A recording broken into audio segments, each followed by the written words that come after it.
Students, welcome to Zen study point. आज हम continue कर रहे हैं क्लास 12 सीबीएसई फिजिक्स। आज हम कंटिन्यू कर रहे हैं हमारा जो चैप्टर चल रहा है, चैप्टर 1 इलेक्ट्रोस्टैटिक्स का next topic that is electric flux.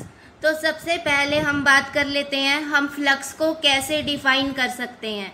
First thing is flux को हम रिप्रेजेंट करते हैं by the symbol phi. Clear? Flux को हम रिप्रेजेंट करते हैं बाय द सिंबल फाई।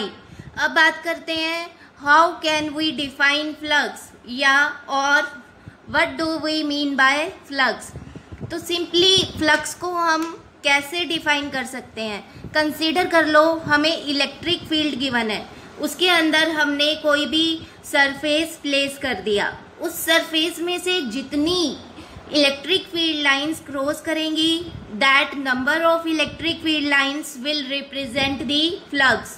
तो फ्लक्स को हम ऐसे डिफाइन कर सकते हैं, electric flux is defined as the number of electric field lines passing perpendicularly through a plane surface, passing perpendicularly through a plane surface। इसको डायग्रामेटिकली भी हम समझ लेते हैं। कंसीडर कर लो हमें इलेक्ट्रिक फील्ड इस तरह से गिवन है, मैं ड्रॉ कर रही हूँ नोटबुक पे। Let we have given electric field like this. अब इस इलेक्ट्रिक फील्ड में हम कोई भी प्लेन सरफेस प्लेस कर रहे हैं। I have placed a plane surface in this electric field। अब इस सरफेस में से कितनी इलेक्ट्रिक फील्ड लाइंस क्रॉस कर रही हैं? 1 2। तो यहाँ पे फ्लक्स की वैल्यू आपके पास क्या आएगी? Flux will B 2। फ्लक्स की वैल्यू क्या आ रही है? 2। अगर इसी इलेक्ट्रिक फील्ड में जो इलेक्ट्रिक फील्ड हमें गिवन है हम एक और एरिया, एक और प्लेन सरफेस प्लेस कर दें स्मॉलर, ठीक है, लाइक आप इस तरह से एक स्मॉलर एरिया यहाँ पे प्लेस कर दीजिए। अब इस केस में आप बता सकते हैं इलेक्ट्रिक फ्लक्स की वैल्यू क्या होगी। जब हमने यहाँ पे स्मॉलर एरिया प्लेस किया तो इलेक्ट्रिक फ्लक्स की वैल्यू क्या आ रही है? यहाँ पे 1। फ्लक्स कितना है यहाँ पे? 1। इट मीन्स फ्लक्स किसके ऊपर डिपेंड कर रहा है? एरिया के ऊपर डिपेंड कर रहा है। अगर हमारा एरिया ज्यादा है तो फ्लक्स भी ज्यादा है, अगर हम एरिया लेस ले रहे हैं तो फ्लक्स भी उस केस में लेस है। यहां से हम लिख सकते हैं flux is directly proportional to area. Area को हम कैसे रिप्रेजेंट कर रहे हैं? By the symbol A. अब आपको यहाँ पे एक चीज का ध्यान रखना है, जैसा कि हम सब जानते हैं एरिया क्या है? एक स्केलर क्वांटिटी है, बट इस केस में हम एरिया को एक वेक्टर क्वांटिटी कंसीडर करेंगे। Clear? Here area is taken to be a vector quantity. अब लेट कर लो हमें कुछ इस तरह से सिस्टम गिवन है, मैं यहाँ पे कोऑर्डिनेट एक्सिस ड्रॉ कर रही हूँ, X Y and Z axis. This is X axis, this is Y axis, this is Z axis. यहाँ पे एक्स वाई प्लेन पे मैंने एक स्क्वायर प्लेस कर दिया, ठीक है। स्क्वायर की साइड मुझे गिवन है a. Let the side of the square is a. Square की चारों साइड सेम होती हैं, तो चारों साइड्स की लेंथ आपके पास क्या आएगी? A. We have to calculate area vector of this square. हमें इस स्क्वायर का एरिया वेक्टर कैलकुलेट करना है। तो आप कैसे कैलकुलेट करोगे? लेट कर लो हम इस स्क्वायर को नेम दे रहे हैं ओ ए बी सी, ठीक है। In square O A B C area का फॉर्मूला क्या होता है? Area of square is equal to side into side, side का स्क्वायर। यहाँ पे लेट कर लो हम 2 साइड्स ले रहे हैं। एरिया वेक्टर को हम कैसे रिप्रेजेंट करेंगे? Area vector is equal to 2 sides ले रहे हैं हम C B into B A, C B into B A. It becomes A into A. The magnitude of area of square becomes A square. अगर हम direction की बात करें, अगर हम एरिया वेक्टर की डायरेक्शन की बात करें तो हमने स्क्वायर कौन से प्लेन में लिया है? एक्स वाई प्लेन में। एरिया वेक्टर किधर होगा? It is perpendicular to the XY plane. या थोड़ा सा 11th क्लास का रिकॉल कर लेते हैं। हमने 11th क्लास में स्टडी किया था, अगर हमारे पास दो वेक्टर्स की क्रॉस प्रोडक्ट है, लेट A क्रॉस B, हमें इस तरह से टू वेक्टर्स गिवन है A cross B, let this product is equal to third vector C। हमें क्या गिवन है, vector C is equal to vector A cross vector B। तो वेक्टर C की डायरेक्शन क्या होगी, vector C is always perpendicular to the plane containing A and B। ये हम पहले स्टडी कर चुके हैं 11th क्लास में। वही सेम कॉन्सेप्ट हम यहाँ पे अप्लाई कर रहे हैं। एरिया वेक्टर क्या होगा, perpendicular to the plane containing this square, that is XY plane. तो XY प्लेन के परपेंडिकुलर हमारी कौन सी डायरेक्शन आएगी, Z। तो यहाँ पे आप लिख सकते हो एरिया वेक्टर का मैग्नीट्यूड क्या है, A square, direction will be K cap और it will be minus K cap. Clear, Z axis के अपवर्ड भी हो सकता है और ये डाउनवर्ड भी हो सकता है। यहाँ से एक बात हमें पता लगी, एरिया को हम फ्लक्स के केस में क्या कंसीडर कर रहे हैं, एरिया वेक्टर। नेक्स्ट, अगर अब हमें 3D सरफेसेस गिवन है, ये तो हमने केस लिया था 2D, 2 डायमेंशनल, ठीक है। अगर हमें 3 डायमेंशनल केसेस गिवन है लाइक अ क्यूब, तब आप इस केस में कैसे एरिया वेक्टर कंसीडर करोगे। आपको हमेशा एक बात का ध्यान रखना है, area vector is always perpendicular to the surface. आप कोई भी सरफेस ले रहे हो, एरिया वेक्टर हमेशा उसके परपेंडिकुलर होगा। अब लेट कर लो, हम यहाँ पे क्यूब ड्रॉ कर लेते हैं। Clear, we are drawing a cube like this. यहाँ पे हमने एक क्यूब ड्रॉ की। पहले हम एक कोऑर्डिनेट सिस्टम ले लेते हैं X, Y and Z। We are placing a cube in this coordinate system. इस तरह से हमने यहाँ पे एक क्यूब को प्लेस किया।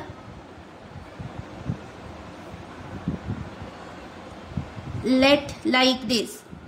अब इस क्यूब को अगर हम ड्रॉ करें तो ये क्यूब इस तरह से हमारी ड्रॉ होगी।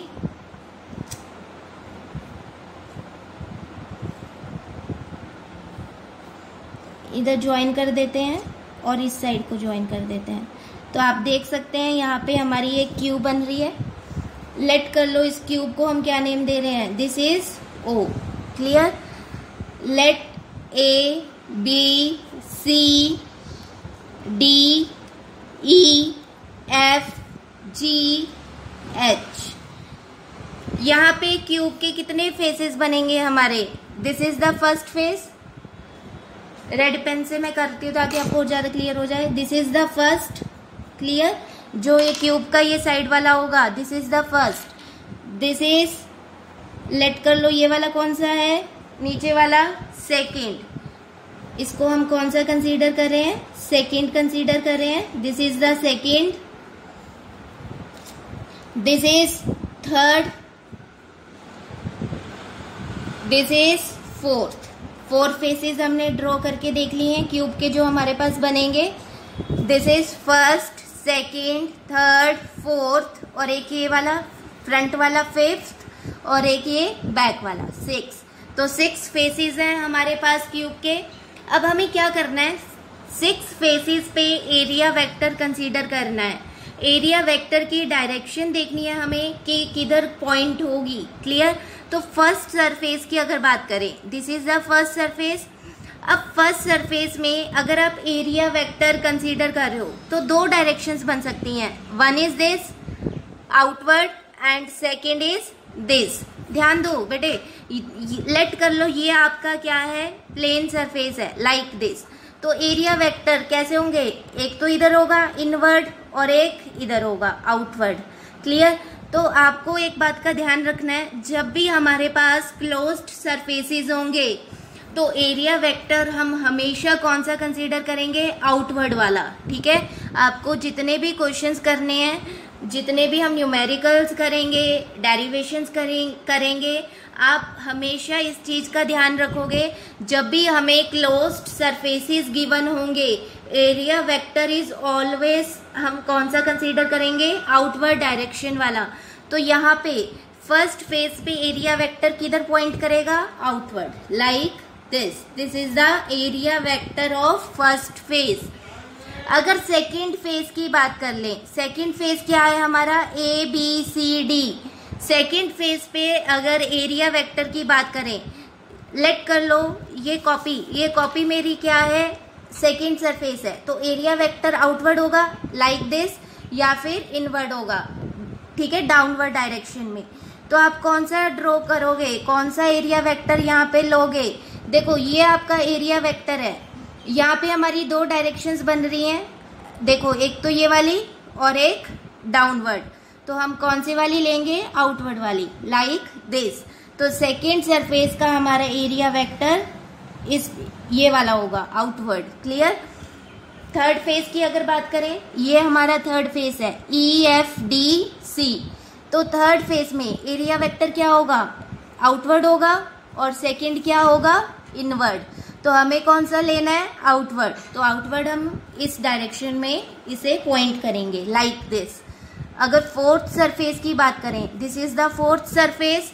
फोर्थ सरफेस पे अगर हम एरिया वेक्टर ड्रॉ करें तो इस तरह से होगा, आउटवर्ड एंड इनवर्ड। तो हमें कौन सा लेना है, outward, like this is the area vector. Area vector is perpendicular to the surface. अब इसकी बात कर लेते हैं, जो हमारा फ्रंट वाला है, तो फ्रंट वाले का किधर होगा, आउटवर्ड, ठीक है, फ्रंट वाले का किधर होगा, आउटवर्ड, लाइक दिस। और एक हमारे पास पीछे है, बैक वाला फेस है, दैट इज ADFG। तो उसका किधर आप पॉइंट करोगे, in that direction, outward, clear. I think अब सब बच्चों को क्लियर होगा कि हमें कोई भी क्लोज्ड सरफेस गिवन है तो एरिया वेक्टर हमें हमेशा कैसे लेना है, परपेंडिकुलर टू द सरफेस लेना है, और सेकेंड आउटवर्ड वाला कंसीडर करना है, इनवर्ड वाला हम कंसीडर नहीं करेंगे। This is all about the area vector. तो यहाँ से हमें एक बात पता लगी है कि फ्लक्स किसके ऊपर डिपेंड कर रहा है, flux depends on the area. अगर एरिया हम ज़्यादा ले रहे हैं तो फ्लक्स की वैल्यू भी ज़्यादा है, अगर एरिया हम लेस ले रहे हैं तो फ्लक्स की वैल्यू भी लेस ले रहे हैं। अब सेकेंड हम स्टडी करते हैं कि जो हमारा फ्लक्स है किसके ऊपर डिपेंड करता है, on what factors flux depends on. तो second factor is electric field intensity. Second factor जिसके ऊपर फ्लक्स डिपेंड करेगा that is electric field intensity. इससे पहले जब हमने इलेक्ट्रिक फील्ड लाइंस के बारे में स्टडी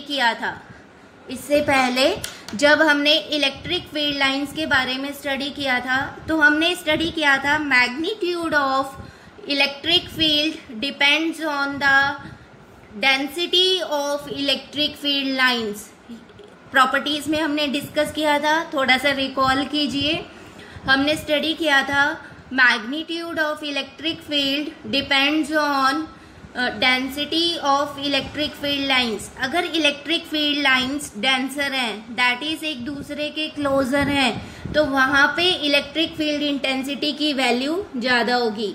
अगर electric field lines less denser हैं, एक दूसरे से दूर दूर हैं, उस केस में इलेक्ट्रिक फील्ड इंटेंसिटी की वैल्यू लेस होगी। तो हम यहाँ से दो केसेस में इलेक्ट्रिक फील्ड लाइंस ड्रॉ करेंगे, like this. First case is, यहाँ पे इलेक्ट्रिक फील्ड लाइंस मैंने ड्रॉ की हैं like this, clear, 1 2 3 and 4। I am taking 4 electric field lines. Second case में इलेक्ट्रिक फील्ड लाइंस मैंने इस तरह से ड्रॉ कर ली हैं। Field lines are very closer to each other. जब हम इन दोनों केसेस में कोई भी same plane surface area place कर रहे हैं, लेट कर लो यहाँ पे मैंने प्लेन सरफेस एरिया प्लेस किया, इस केस में कितनी इलेक्ट्रिक फील्ड लाइंस इसमें से पास हो रही हैं, 1 2। तो आप लिख सकते हो in first case the value of flux is 2। अब जब हम इस सरफेस एरिया को, सेम सरफेस को यहाँ पे प्लेस करेंगे, जब हम थर्ड में सेम प्लेन सरफेस को प्लेस करेंगे तो हमारे पास फ्लक्स की वैल्यू अब क्या होगी, कितनी इलेक्ट्रिक फील्ड लाइंस पास कर रही हैं, 1, 2 एंड 3। तो इस केस में फ्लक्स की वैल्यू क्या आएगी, 3।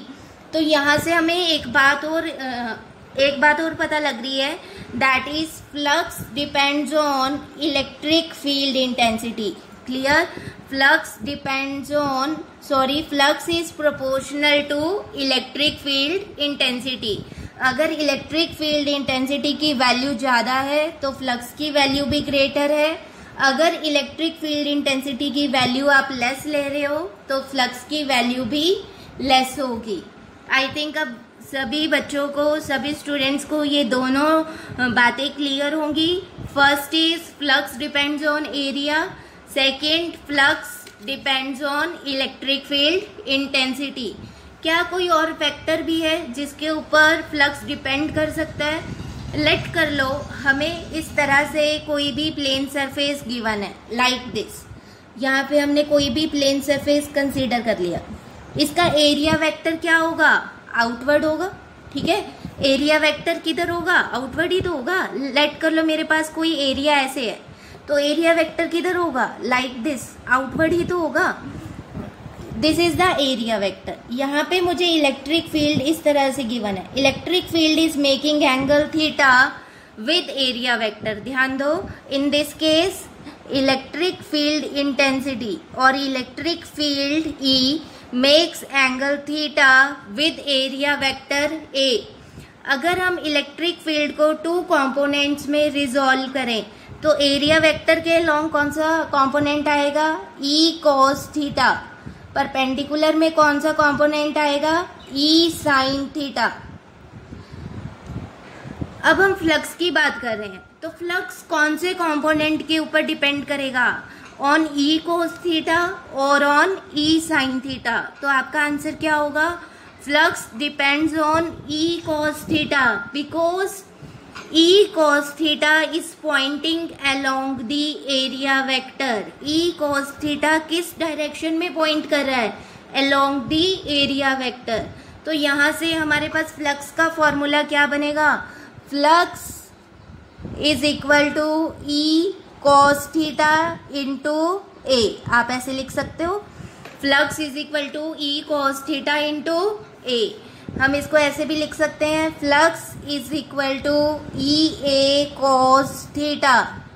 यहाँ पे इलेक्ट्रिक फील्ड, ई क्या रिप्रेजेंट कर रहा है, electric field intensity. Electric field intensity is a vector quantity. A क्या रिप्रेजेंट कर रहा है, area vector. Area, here area is also a vector quantity. तो हम इसको ऐसे लिख सकते हैं, flux is equal to E dot A. दो वेक्टर्स की जब डॉट प्रोडक्ट हो, जब हमें कोई भी दो वेक्टर्स की डॉट प्रोडक्ट गिवन हो, थोड़ा सा 11th क्लास का अगेन रिकॉल कर लेते हैं। Let we have A dot B. तो ए डॉट बी किसके इक्वल होता था, ए बी कॉस थीटा।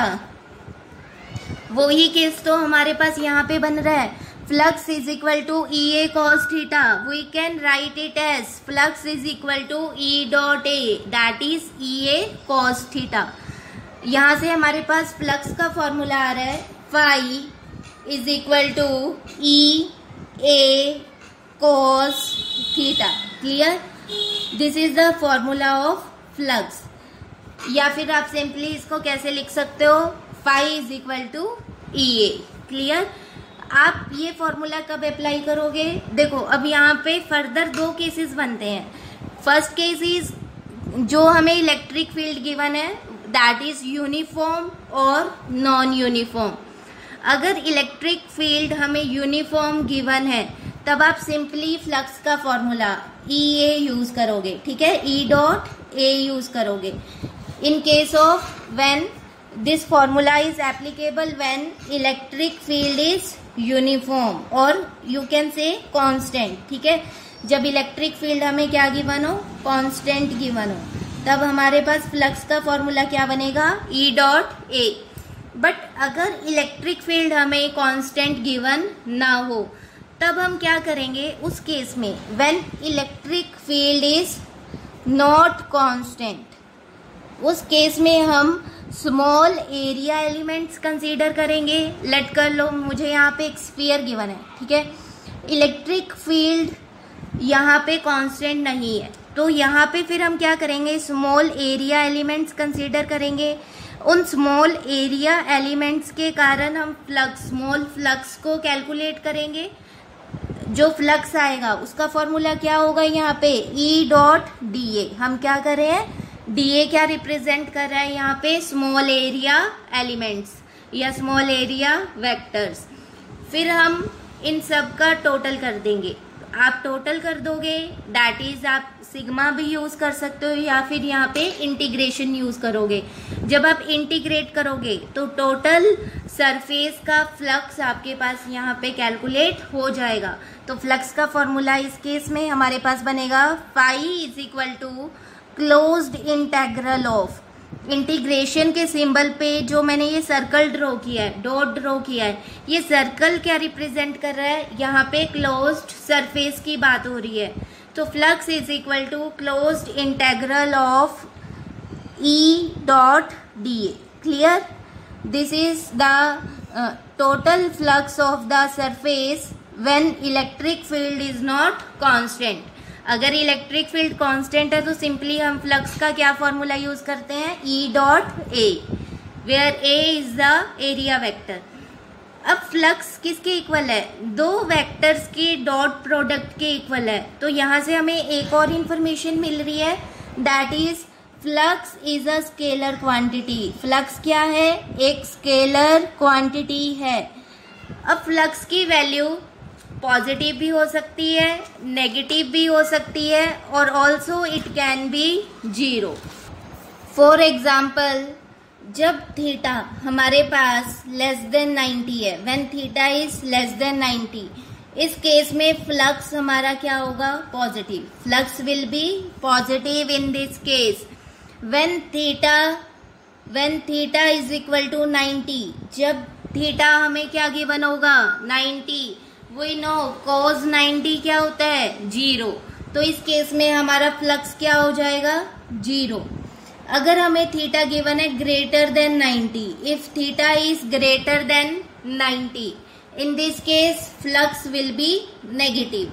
तो आप देख सकते हो यहाँ पे हमने दो इंफॉर्मेशन स्टडी की हैं फ्लक्स के बारे में, that is first is flux is a scalar quantity, second flux can be positive, negative as well as zero. It depends upon the angle theta. Theta क्या है यहाँ पे, angle between electric field intensity and area vector. आपको numericals में ध्यान रखना है, theta क्या है, theta is the angle between electric field intensity and area vector A। अब SI यूनिट्स की बात कर ले, what will be the SI units of electric flux. Flux का फॉर्मूला हमारे पास क्या आ रहा है, flux is equal to EA cos theta. Flux is equal to EA cos theta. Electric field intensity के क्या यूनिट्स होते हैं, याद है हमने पढ़ा था F is equal to QE। तो यहाँ से इलेक्ट्रिक फील्ड इंटेंसिटी क्या होती है, फोर्स पर यूनिट चार्ज। तो इलेक्ट्रिक फील्ड इंटेंसिटी के क्या यूनिट्स होंगे, फोर्स के न्यूटन, चार्ज के coulomb. The units of electric field intensity is newton per coulomb into area. Area के ऐसे यूनिट्स क्या होते हैं, मीटर स्क्वायर। तो फ्लक्स के यूनिट्स, फ्लक्स के ऐसे यूनिट्स हमारे पास क्या आ रहे हैं, newton metre square per coulomb, newton metre square per coulomb. These are the SI units of flux. अब कई बार 1 मार्क क्वेश्चन आ जाता है, what are the dimensions of electric flux. आप कैसे कैलकुलेट कर सकते हैं, डायमेंशंस को हम यूनिट्स की हेल्प से भी डेराइव कर सकते हैं। न्यूटन किसके यूनिट्स हैं, फोर्स के। तो फोर्स के डायमेंशंस क्या होते हैं हमारे पास, m1 L1 T - 2, ठीक है, into metre square. Metre square means distance का स्क्वायर। तो इसके डायमेंशंस क्या बनेंगे, L की पावर 2 अपॉन कूलम। कूलम किसके हैं, चार्ज। चार्ज के डायमेंशंस क्या होते हैं, 80। थोड़ा सा 11th क्लास का रिकॉल कर लीजिए, चार्ज के डायमेंशंस क्या होते हैं? AT। ए से एम्पियर, करंट, चार्ज का फॉर्मूला क्या होता है? Current into time. तो करंट के एम्पियर, टाइम के लिए हम क्या यूज कर रहे हैं यहाँ पे? T। जब हम इसको सॉल्व करेंगे यहाँ पे क्या आएगा?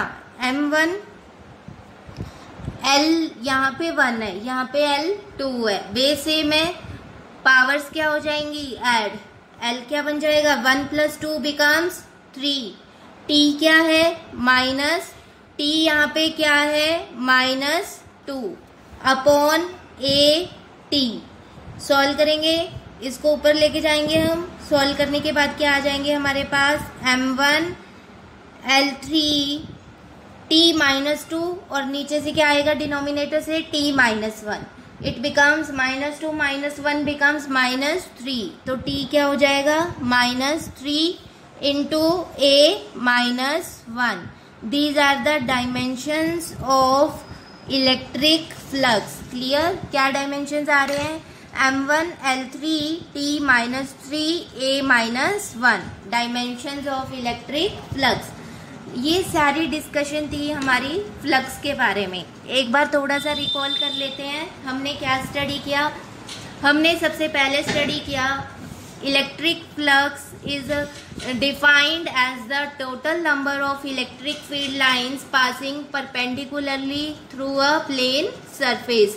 किसी भी प्लेन सरफेस में से जितनी number of electric field lines cross हो रही हैं that represent the electric flux. फिर हमने स्टडी किया electric flux depends on the area vector and also on the electric field intensity. फिर हमें पता लगा it depends on the E cos theta. इन सारे फैक्टर्स को हमने कॉन्क्लूड किया तो फ्लक्स का फॉर्मूला हमारे पास बना flux is equal to EA cos theta. आप यहाँ पे देख सकते हैं फ्लक्स का क्या फॉर्मूला हमारे पास कैलकुलेट हुआ? Flux is equal to EA cos theta. फिर अगर हमें इलेक्ट्रिक फील्ड कांस्टेंट नहीं गिवन तो यहाँ पे फ्लक्स क्या होगा? Closed integral of E dot dA। Flux एक स्केलर क्वांटिटी है और फ्लक्स की वैल्यू पॉजिटिव भी हो सकती है, नेगेटिव भी हो सकती है और जीरो भी हो सकती है। फिर हमने फ्लक्स के डायमेंशंस कैलकुलेट किए। The dimensions are M1 L3 T -3 A -1। This is all about the electric flux. अब हम फ्लक्स के बेस्ड कुछ न्यूमेरिकल्स कर लेते हैं। फर्स्ट न्यूमेरिकल इज, तो चलिए हम हमारे क्वेश्चन को सॉल्व करते हैं। That is solved example in your syllabus 1.11. The electric field components in a figure are Ex is equal to alpha x 1/2। आपको इलेक्ट्रिक फील्ड इंटेंसिटी का x कॉम्पोनेंट गिवन है अल्फा x 1/2। यहाँ से आप देख सकते हैं इलेक्ट्रिक फील्ड का जो x कॉम्पोनेंट है ये डिपेंड कर रहा है x के ऊपर। तो यहाँ पे आपको इलेक्ट्रिक फील्ड कांस्टेंट गिवन नहीं है, it is non constant because electric field depends on x। Next y और z एक्सिस के अलोंग कंपोनेंट्स आपको 0 गिवन है in which alpha is equal to, alpha एक कांस्टेंट है, अल्फा की वैल्यू आपको क्या गिवन है? 800। Consider the cube shown in the figure. आपको इस फिगर में एक क्यूब गिवन है। Calculate flux through the cube. आपको फ्लक्स कैलकुलेट करनी है थ्रू द क्यूब। आपको ये वाला डिस्टेंस a कितना गिवन है? 0.1 मीटर। अब हम इस क्वेश्चन को कैसे सॉल्व करेंगे? हमें पता है क्यूब के 6 फेसेस होंगे। This is the first, this is second, this is third, this is fourth. ये फ्रंट वाला 5th हो जाएगा और ये बैक वाला 6th हो जाएगा। क्यूब के 6 फेसेस हैं। अगर हम फर्स्ट फेस की बात करें, if we talk about the first face of cube, हमारे पास फर्स्ट जो फेस है इस तरह से गिवन है। अगर हम यहाँ पे एरिया वेक्टर ड्रॉ करें तो एरिया वेक्टर हमारे 2 तरह से ड्रॉ हो सकता है, like this and like this. But हमें पता है हमें हमेशा कौन सा लेना है? आउटवर्ड वाला। तो इस केस में हम एरिया वेक्टर किधर लेंगे? इन दिस डायरेक्शन। क्लियर? नेक्स्ट अगर सेकंड की बात करें, हमें इलेक्ट्रिक फील्ड की कौन सी डायरेक्शन गिवन है? Positive x axis, like this. Electric field intensity की हमें ये डायरेक्शन लेनी है। तो आप इस केस में देख सकते हो एरिया वेक्टर हमें इधर गिवन है, electric field is in this direction. तो फर्स्ट फेज के लिए कितना एंगल बनेगा इलेक्ट्रिक फील्ड इंटेंसिटी में और एरिया वेक्टर में 180 degree. Clear. For the first phase यहाँ पे मैं लिख देती हूँ ताकि न्यूमेरिकल सॉल्व करते टाइम हमें कोई भी डिफिकल्टी ना आए। For the first phase angle कितना लेना है आपको 180 degree. Clear. Angle between electric field intensity and area vector is 1।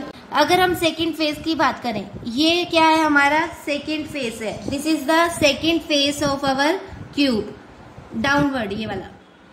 अगर यहाँ पे हम एरिया वेक्टर की बात करें तो एरिया वेक्टर या तो हमारा ये होगा या फिर इधर होगा लाइक दिस, बट हमें कौन सा लेना है आउटवर्ड वाला। तो यहाँ पे हम एरिया वेक्टर ये वाला लेंगे। अगर एरिया वेक्टर और इलेक्ट्रिक फील्ड इंटेंसिटी में एंगल की बात करें तो यहाँ पे कितना एंगल बनेगा आपका 90 डिग्री का। तो सेकंड फेज के लिए for the second phase angle की वैल्यू आप क्या लोगे 90 डिग्री। क्लियर। cos 90 क्या होता है 0। तो आप समझ गए होंगे इस फेज के कारण इलेक्ट्रिक फील्ड फ्लक्स की वैल्यू हमें कैलकुलेट नहीं करनी। अब हम हमारे थर्ड फेज की बात करें, थर्ड फेज हमारा ये वाला है लाइक दिस। क्लियर। अब थर्ड फेज पे एरिया वेक्टर क्या होगा, या तो ये आउटवर्ड होगा लाइक दिस और या फिर ये इनवर्ड होगा लाइक दिस, बट हमें कौन सा लेना है आउटवर्ड। तो आप एरिया वेक्टर ये वाला लोगे। अब आप यहाँ पे देख सकते हो इलेक्ट्रिक फील्ड इंटेंसिटी और एरिया दोनों की डायरेक्शन क्या हो गई सेम। तो थर्ड फेज के लिए हमें एंगल क्या लेना है 0। Clear. For the third phase angle between area vector and electric field intensity is 0। cos 0 यहाँ पे क्या हो जाएगा 1। अगर हम फोर्थ फेज की बात कर लें, this is the fourth face of our cube. Fourth face के केस में हमारा एरिया वेक्टर किधर पॉइंट करेगा upward. Clear. Outward. Area vector और इलेक्ट्रिक फील्ड इंटेंसिटी में कितना एंगल बनेगा 90 डिग्री। तो फोर्थ फेज के लिए फॉर द फोर्थ फेज यहाँ पे मैं नोट कर रही हूँ, for the fourth phase angle will be 90 degree. Theta आप क्या लोगे 90 डिग्री। अब हम बात कर लेते हैं हमारे फिफ्थ एंड सिक्स्थ फेज के बारे में। ये जो फ्रंट वाला है ये हमारा क्या है फिफ्थ फेज। एरिया वेक्टर किधर होगा आउटवर्ड। क्लियर। इसका एरिया वेक्टर किधर होगा आउटवर्ड। देखो ये है मेरा फेस लाइक दिस, तो एरिया वेक्टर किधर होगा आउटवर्ड। इलेक्ट्रिक फील्ड इंटेंसिटी इधर है। क्लियर। तो एंगल कितना बनेगा 90। अगर हम सिक्स्थ फेज की बात करें तो सिक्स्थ फेज का एरिया वेक्टर किधर होगा outward. Electric field intensity is in this direction. तो अगेन एंगल कितना बनेगा 90 degree. For the fifth and sixth phase, for the fifth and sixth phase angle की वैल्यू आपको क्या लेनी है 90 डिग्री। तो आप देख सकते हो फोर्थ केस में फ्लक्स की वैल्यू हमारे पास 0 आ जाएगी। फिफ्थ एंड सिक्स्थ केस में भी cos 90 क्या होगा 0। बचेंगे कौन कौन से, सेकंड फेज में भी 0। तो हमारे पास कौन कौन से बचेंगे first face and third phase. Clear. तो हमारे पास कौन कौन से फेज यहाँ पे बचेंगे first face and third face. Flux का फॉर्मूला क्या है, flux is equal to E dot D S. अभी हमने स्टडी किया था। फ्लक्स का फॉर्मूला हमारे पास क्या होता है, phi is equal to closed integral of E dot D S,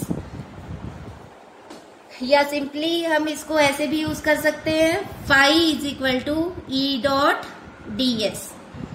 तो यहाँ पे हमारे दो फेसेस बन रहे हैं, for the first face and for the second face. For the first face आप ऐसे लिख लीजिए E1, ठीक है। सेकेंड फेज के लिए मैं क्या लिख रही हूँ यहाँ पे E2 डॉट डी एस। यहाँ पे E1 और E2 क्या रिप्रेजेंट कर रहे हैं, electric field intensity on the first face and E2 is the electric field intensity on the second face. First face के लिए flux phi is equal to, देखो E1 की वैल्यू क्या होगी, इलेक्ट्रिक फील्ड इंटेंसिटी की क्या वैल्यू गिवन है हमें, अल्फा x की पावर 1/2। अल्फा की वैल्यू कितनी है 800। तो हम लिख लेते हैं इलेक्ट्रिक फील्ड इंटेंसिटी की क्या वैल्यू हमें गिवन है, यहाँ पे हम साइड में लिख लेते हैं। ठीक है, हमें EX गिवन है अल्फा x की power 1/2 where alpha is equal to 800। यहाँ पे फिर इलेक्ट्रिक फील्ड इंटेंसिटी E1 का क्या फॉर्मूला बनेगा, अल्फा। x की जगह हम क्या पुट करेंगे, x की कितनी वैल्यू गिवन है, ओरिजिन से फर्स्ट फेज का डिस्टेंस कितना है a, तो x कितना हो जाएगा यहाँ पे a। तो आप लिख सकते हो यहाँ पे क्या होगा, E1 क्या होगा, अल्फा इंटू a की पावर 1/2 डॉट एरिया वेक्टर हमारे पास क्या है ds। एरिया वेक्टर क्या होगा, अगर हम फर्स्ट फेज का एरिया कैलकुलेट करें, फर्स्ट फेज का एरिया क्या होगा, साइड ऑफ क्यूब कितनी गिवन है हमें a, तो it becomes a square. Clear, area क्या हो जाएगा हमारे पास यहाँ पे a square into cos, angle कितना है फर्स्ट फेज के लिए, इलेक्ट्रिक फील्ड इंटेंसिटी और एरिया वेक्टर में अभी हमने एंगल डिस्कस किया था, फर्स्ट फेज के लिए एंगल कितना है 180 डिग्री। तो आप यहाँ पे एंगल कितना लोगे 180 डिग्री। ठीक है, into cos 180 degree plus E2 की वैल्यू क्या होगी यहाँ पे, डायग्राम से अगेन एक बार देख लेते हैं। अल्फा E2 की वैल्यू यहाँ पे आएगी, देखो सेकंड फेज हमारा ये वाला है, इस फेज का ओरिजिन से डिस्टेंस क्या होगा a plus a becomes 2a। तो यहाँ पे आप x की वैल्यू क्या पुट करोगे 2a। यहाँ पे फिर हमारे पास इलेक्ट्रिक फील्ड इंटेंसिटी आ रही है अल्फा इंटू 2a की power 1/2। Clear, alpha as it is, x की जगह हमने क्या पुट कर दिया 2a 1/2 डॉट एरिया वेक्टर क्या होगा a स्क्वायर।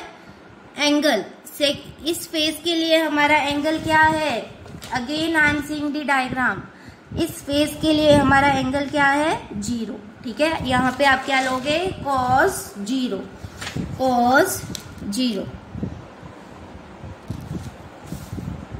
अब इसको सॉल्व करते हैं, तो हमारे पास देखो क्या बनेगा, flux phi is equal to alpha मैंने कॉमन निकाल लिया, यहाँ पे क्या बनेगा a की power 1/2 into a square, base से में पावर्स ऐड हो जाएंगी, 2 प्लस 1/2 बिकम्स 5/2।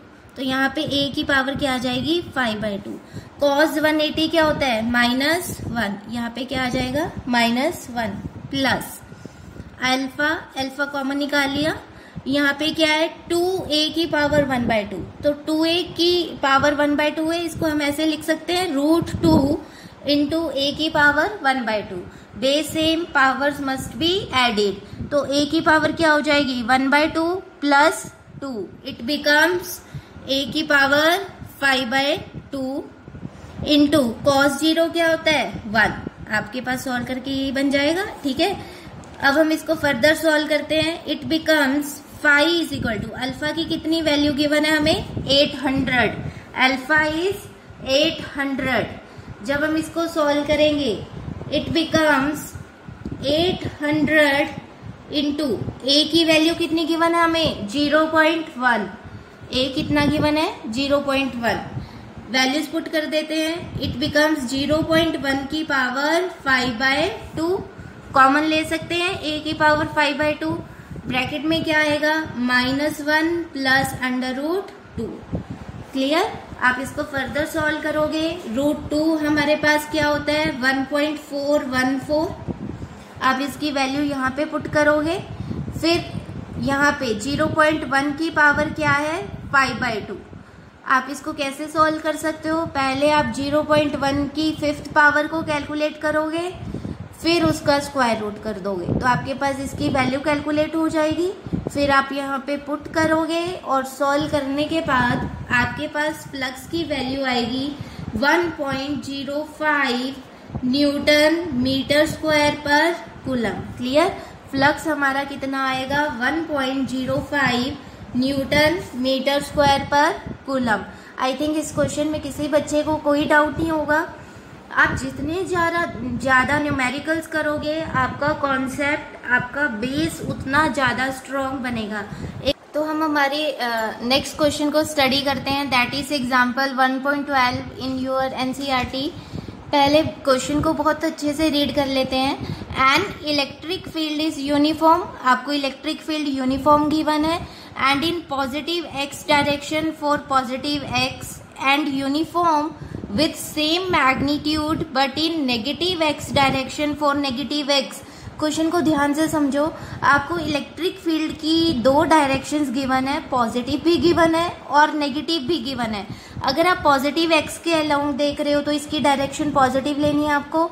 अगर आप नेगेटिव एक्स ले रहे हो तो इलेक्ट्रिक फील्ड इंटेंसिटी की डायरेक्शन भी नेगेटिव है, बट दोनों केसेस में मैग्नीट्यूड क्या रह रहा है, सेम रह रहा है। ठीक है, कितना मैग्नीट्यूड हमें गिवन है, 200 आई कैप। अगर आप x ग्रेटर देन 0 ले रहे हो तो इलेक्ट्रिक फील्ड इंटेंसिटी कितनी लेनी है आपको, 200 आई कैप। अगर आप x लेस देन 0 ले रहे हो तो इलेक्ट्रिक फील्ड इंटेंसिटी हमें कितनी लेनी है, -200 आई कैप। फिर हमें एक राइट सर्कुलर सिलेंडर है गिवन है जिसकी लेंथ है 20 सेंटीमीटर और रेडियस है 5 सेंटीमीटर।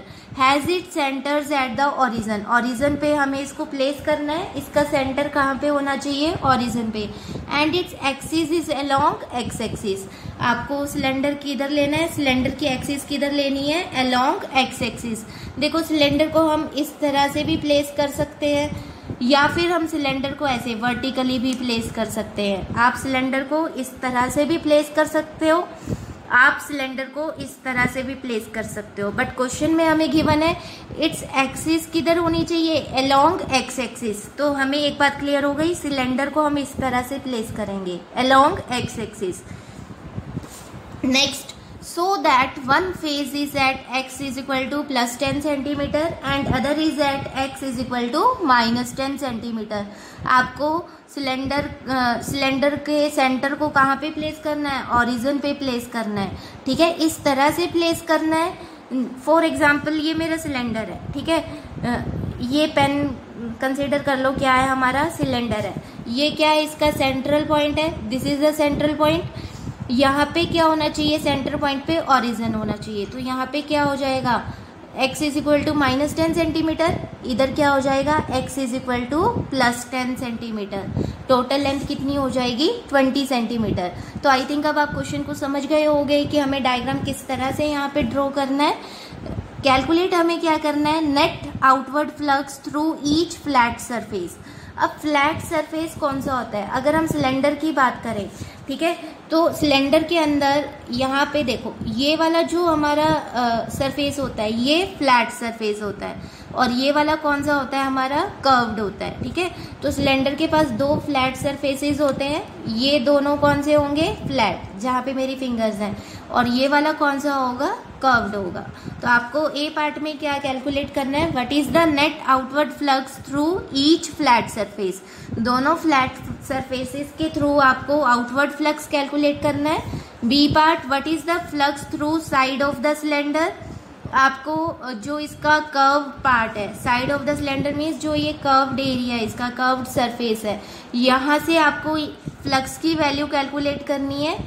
सी पार्ट में what is the net outward flux, फिर आपको टोटल फ्लक्स कैलकुलेट करना है। And last, what is the net charge inside the cylinder.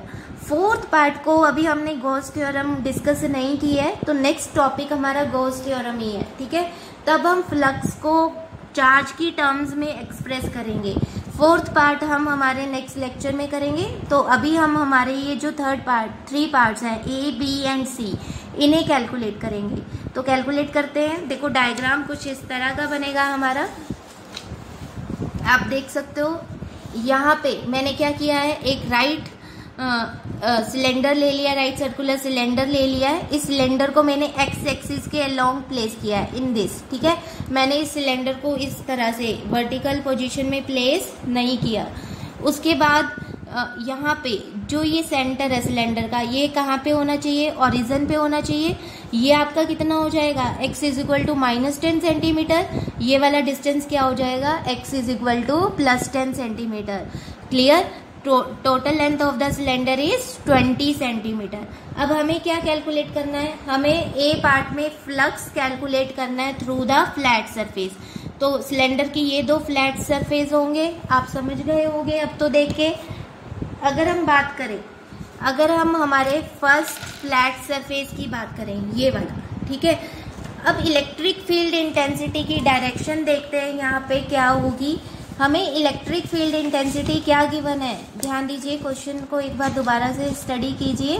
Question में क्या गिवन है, but in negative x direction for negative x. जब x आपका नेगेटिव है तो इलेक्ट्रिक फील्ड इंटेंसिटी की डायरेक्शन भी किधर है, नेगेटिव के अलोंग है। तो आप इलेक्ट्रिक फील्ड इंटेंसिटी की डायरेक्शन इधर लोगे। जब x नेगेटिव है तो इलेक्ट्रिक फील्ड इंटेंसिटी किधर पॉइंट कर रही है, अलोंग नेगेटिव x डायरेक्शन। यहाँ पे आपका x पॉजिटिव है, जब x पॉजिटिव है तो इलेक्ट्रिक फील्ड इंटेंसिटी किधर पॉइंट कर रही है, अलोंग पॉजिटिव x डायरेक्शन। इस सरफेस के लिए जो हमारा फर्स्ट फ्लैट सरफेस है, इसके लिए एरिया वेक्टर इधर होगा, आउटवर्ड लेना है हमें। तो इलेक्ट्रिक फील्ड इंटेंसिटी और एरिया वेक्टर दोनों सेम डायरेक्शन में पॉइंट कर रहे हैं, तो यहाँ पे एंगल आप क्या लोगे, 0 डिग्री। समझ गए होंगे आप सब।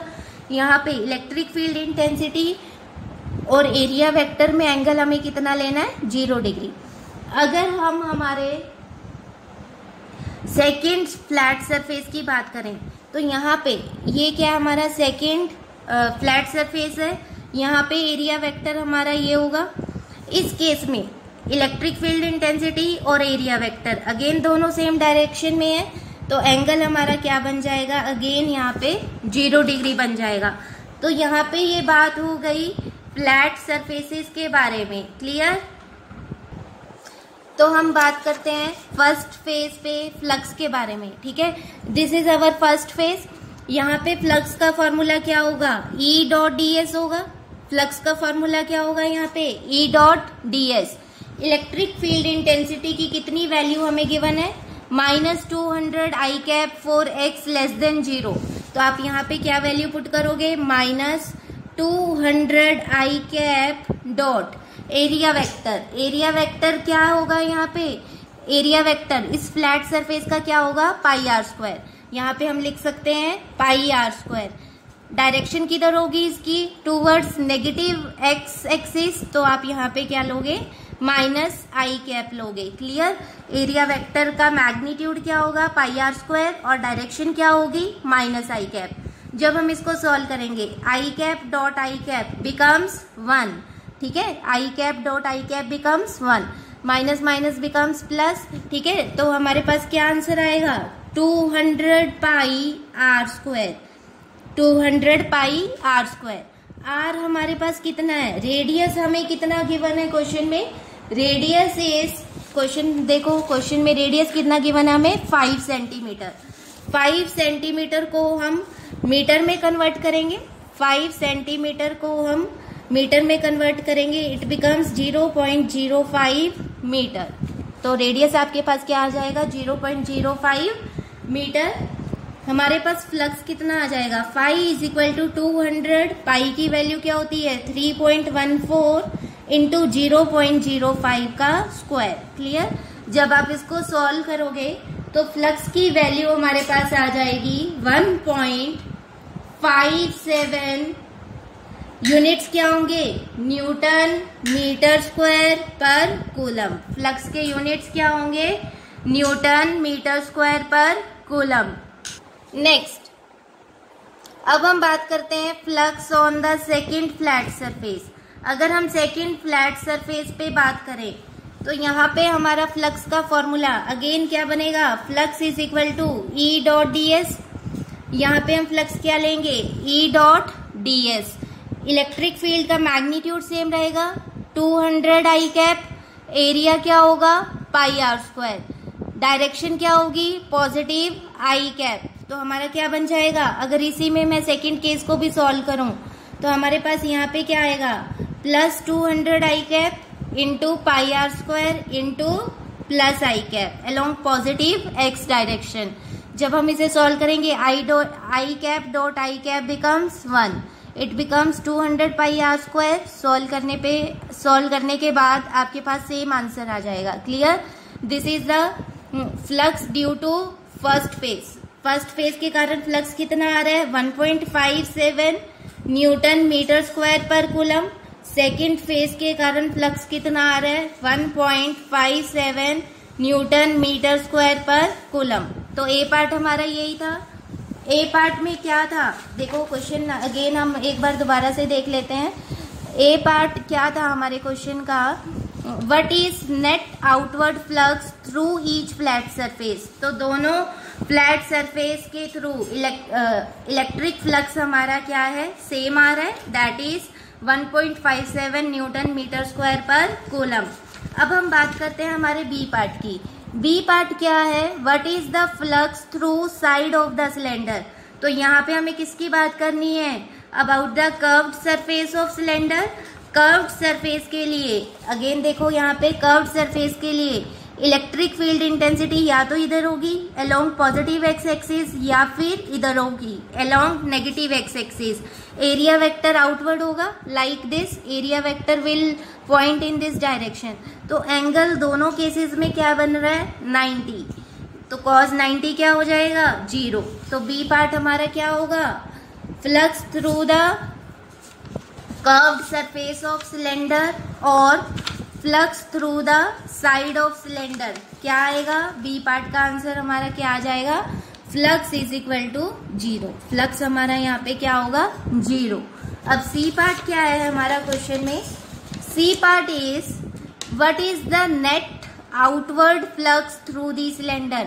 आपको यहाँ पे नेट आउटवर्ड फ्लक्स कैलकुलेट करना है, दैट मीन्स टोटल फ्लक्स। तो सिंपली हम हमारे फ्लक्स की वैल्यूज को ऐड कर देंगे फर्स्ट फेज के कारण। यहाँ पे हमारा सी पार्ट क्या बनेगा, total flux, net flux is equal to flux due to first flat surface, flux due to second flat surface and flux due to curved surface. Clear. First flat surface के कारण कितना आ रहा है 1.57, सेकेंड फ्लैट सरफेस के कारण कितना आ रहा है 1.57, कर्व्ड के कारण 0। जब आप इसको सॉल्व करोगे तो हमारा आंसर क्या आ जाएगा 3.14 newton metre square per coulomb. This is the C part of our question. Clear. D part जैसे कि मैंने आपको अभी बताया था, जब हम गॉस थ्योरम के बारे में स्टडी करेंगे तब हम डी पार्ट को वहां पे सॉल्व करेंगे। Clear. This is the example 1.12 of your NCERT. Student start करते हैं हमारा next question, that is from your exercise question number 15। Consider a uniform electric field of 3 × 10⁻³ i cap Newton per coulomb. I cap क्या represent कर रहा है, electric field intensity की direction को represent कर रहा है। न्यूटन पर कूलम क्या है, इलेक्ट्रिक फील्ड इंटेंसिटी के यूनिट्स हैं। हमें क्या कैलकुलेट करना है, what is the flux of this field through a square of 10 centimetre on a side whose plane is parallel to the YZ plane. अब इधर ध्यान दो, लेट कर लो हम इस तरह से एक XYZ सिस्टम कंसीडर कर रहे हैं। This is X axis, this is Y and this is Z। अब यहाँ पे हमें एक स्क्वायर को इस तरह से प्लेस करना है that it would be parallel to the YZ plane. YZ plane के वो पैरेलल होना चाहिए। तो लेट कर लो हमने क्या किया, एक स्क्वायर ले लिया, ठीक है। उस स्क्वायर को हम इस तरह से प्लेस कर देते हैं लाइक दिस। इस तरह से हमने इस स्क्वायर को प्लेस कर दिया। तो ये स्क्वायर क्या है, it is parallel to the YZ plane. आप देख सकते हो डायग्राम में। अगर हम बात करें इस स्क्वायर की साइड हमें कितनी गिवन है 10 सेंटीमीटर। अगर इस स्क्वायर का एरिया वेक्टर कंसीडर करें हम, एरिया वेक्टर किधर होगा, आउटवर्ड होगा अलोंग दिस डायरेक्शन। अब हम बात करते हैं इलेक्ट्रिक फील्ड। इलेक्ट्रिक फील्ड हमें कितनी गिवन है 3 × 10⁻³ i cap. It means electric field की डायरेक्शन भी हमें इधर गिवन है अलोंग पॉजिटिव एक्स एक्सिस। दोनों की डायरेक्शन सेम हो गई। Area vector and electric field intensity vector दोनों की डायरेक्शन सेम हो गई। दैट मीन्स इन दोनों में एंगल हम कितना कंसीडर करेंगे 0। क्लियर। आप आई होप आप समझ गए होंगे। अब हम फ्लक्स कैसे कैलकुलेट करेंगे। तो ए पार्ट के लिए हम क्या सॉल्व करते हैं, फ्लक्स का फॉर्मूला लिखते हैं। फ्लक्स का फॉर्मूला क्या होता है EA cos थीटा। हमने अभी डिस्कस किया था फ्लक्स का फॉर्मूला क्या होता है EA cos theta. Electric field intensity हमारी कितनी है 3 इंटू 10⁻³ क्लियर। आई कैप अगर आप रिप्रेजेंट करना चाहते हो, यहाँ पे लिखना चाहते हो आई कैप तो लिख लीजिए, into area vector. Area vector कितना होगा हमारा, स्क्वायर का एरिया क्या होता है साइड स्क्वायर, साइड का स्क्वायर करेंगे तो it becomes 100 centimetre square. Area कितना आएगा आपका, मैं साइड में लिख रही हूँ, एरिया क्या आएगा 100 centimetre square, side into side 10 into 10 it becomes 100 centimetre square. अब 100 सेंटीमीटर स्क्वायर को जब हम मीटर स्क्वायर में कन्वर्ट करेंगे तो it becomes 10⁻² metre square. Clear. मैंने क्या किया, सेंटीमीटर स्क्वायर को मीटर स्क्वायर में कन्वर्ट कर लिया, तो एरिया हमारा क्या बन जाएगा 10⁻² मीटर स्क्वायर। डायरेक्शन क्या है इसकी, अलोंग पॉजिटिव एक्स एक्सिस, तो आप यहाँ पे आई कैप भी लिख सकते हो। क्लियर। या फिर आप यहाँ पे एंगल मेंशन करना चाहते हो, ठीक है, तो इस केस में हम कैसे सॉल्व करेंगे, हमें पता है एंगल क्या बन रहा है 0, because electric field intensity and area vector both are pointing in the same direction. तो आप फ्लक्स को ऐसे लिख सकते हो, flux is equal to EA cos theta. Electric field intensity है हमारी 3 इंटू 10⁻³ एरिया है हमारा 10 इंटू 10⁻²। कॉस यहाँ पे क्या आएगा एंगल 0, cos 0 1। सॉल्व करने के बाद हमारा फ्लक्स कितना आ जाएगा 3 इंटू बेस सेम है, पावर्स ऐड हो जाएंगी, 3 - 2 बिकम्स 1।